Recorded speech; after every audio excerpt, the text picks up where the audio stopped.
Hey guys, welcome back. In this video, I'm going to show you two ways to use the Format Painter. Let's get started.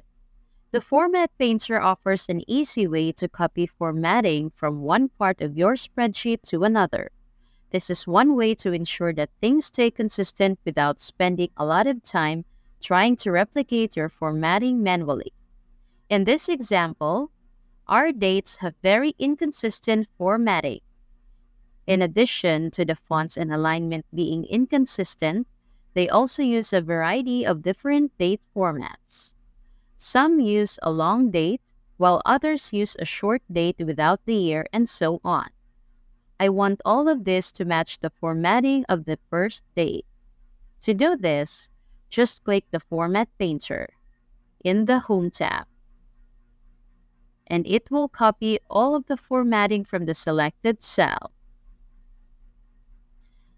Then click and drag over the other dates. Now all of them are perfectly consistent. You can also double-click the Format Painter, which will lock it on until you turn it off.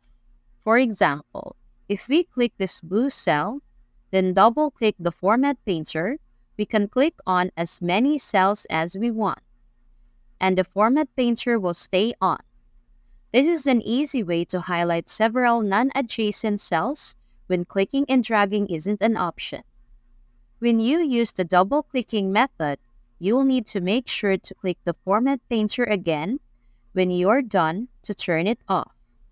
So there are really two ways to use the Format Painter, single-clicking and double-clicking, and you can just use whichever one is more convenient depending on the situation.